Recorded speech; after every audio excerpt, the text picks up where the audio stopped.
Selamat pagi, Namo Sang Hyang Adi Budaya, Namo Buddhaya, salam sejahtera untuk kita semua. Bapak Ibu dan Saudara, semoga Anda senantiasa dalam kondisi sehat dan bahagia dan selamat beraktivitas. Semoga aktivitas yang Anda jalankan dapat berjalan dengan baik dan lancar. Bapak Ibu yang saya hormati, para sahabat Dhamma, bahwa di dalam Dhamma Guru Agung Buddha pernah bersabda, Kico manusia patilaku, bahwa untuk terlahir sebagai manusia itu sungguh-sungguh sulit. Artinya tidak mudah untuk kita dapat terlahir sebagai manusia. Jadi ketika kita menyadari hal ini, mari kita bersama-sama untuk menghargai kehidupan kita, memanfaatkan kehidupan kita, memanfaatkan rakit ini, tubuh jasmani ini untuk menopang kehidupan kita agar kita mampu melatih diri kita, membina diri kita, menata diri kita ke arah yang lebih baik. Artinya berada pada jalan Dharma sesuai dengan keyakinan kita. Kita berusaha untuk menghargai kehidupan kita. Kita berusaha untuk memanfaatkan kehidupan kita. Karena apa? Kita mampu untuk terlahir sebagai manusia. Karena tidak mudah, membutuhkan kusala kama yang begitu besar agar kita dapat terlahir sebagai manusia. Kita merupakan makhluk yang sangat beruntung. Karena apa? Kita satu, yang pertama, mampu terlahir sebagai manusia. Yang kedua, mampu terlahir di mana ajaran Buddha itu masih ada, sehingga kita mampu mempelajari Dharma itu dan mempraktikkan Dhamma itu dengan baik, sehingga kita bisa merasakan Dhamma yang dikatakan indah pada awalnya, indah pada pertengahan, dan indah pada akhirnya. Ini karena kita mampu terlahir sebagai manusia. Untuk itu, mari kita bersama-sama gunakan kehidupan kita sebagai manusia.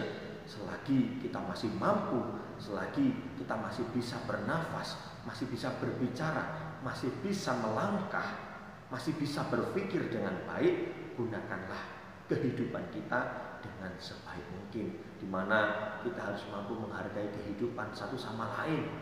Jangan saling menyalahkan, jangan saling meremehkan, jangan saling merugikan satu sama lain, atau mungkin melukai satu sama lain.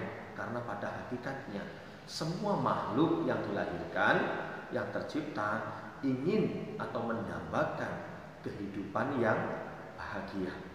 Tidak ada satu makhluk di dunia ini yang ingin hidup menderita. Tidak ada. Semua ingin hidup damai dan bahagia. Nah, untuk itu, melalui rasa syukur dan terima kasih atas kelahiran kita sebagai manusia, mari kita manfaatkan, kita gunakan untuk menjadi pribadi yang lebih baik, pribadi yang penuh dengan kasih sayang. Di dalam Dhamma, Guru Agung Buddha juga membedakan tentang kehidupan sebagai manusia. Ada 4 jenis manusia di dunia ini. Yang pertama disebutkan oleh Guru Agung bahwa ada yang disebut sebagai manusia yang kadar lobanya tinggi, serakah orangnya, sombong orangnya, tidak bisa menghargai orang lain. Ini disebut sebagai manusia peta atau manusia setan, karena dia serakah. Selanjutnya yang kedua adalah manusia neraka. Kenapa disebut sebagai manusia neraka? Karena kadar dosa atau kebenciannya sangat tinggi, iri hati, penuh dengan kekhawatiran, kegelisahan, ya, pandangannya keliru. Ya, inilah yang disebut sebagai manusia neraka. Manusia dengan kadar dosa atau kebenciannya tinggi. Yang ketiga adalah manusia tiracana. Ya, jadi kenapa disebut sebagai manusia tiracana? Karena kadar mohanya itu sangat tinggi. Dia tidak bisa membedakan mana yang baik dan mana yang tidak baik. Dia tidak malu untuk berbuat jahat, juga tidak takut akan akibat perbuatan jahat. Dia tidak mengenal tentang kebaikan ataupun ajaran kebenaran. Batinnya gelap, penuh dengan kegelapan. Ini disebut sebagai manusia tiracana. Yang keempat adalah yang disebut sebagai manusia dengan kadar kusala atau kebaikannya sangat tinggi. Dia tahu tentang baik ataupun tidak baik. Dia juga malu untuk berbuat jahat dan takut akan akibat perbuatan jahat. Ia mengenal ajaran kebaikan. Dia juga mengenal tentang berdana, melakukan tindakan baik di dalam kehidupan. Ini disebut sebagai manusia atau manusia.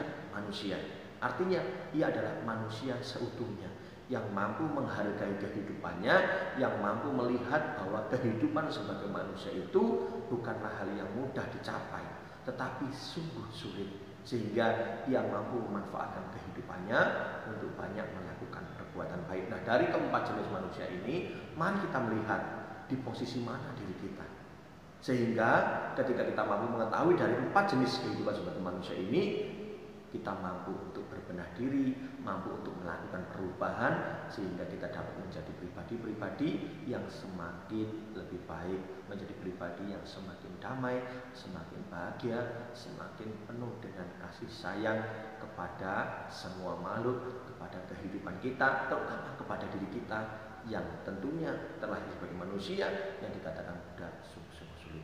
Semoga kita menjadi pribadi yang semakin lebih baik. Terima kasih. Namo Buddhaya.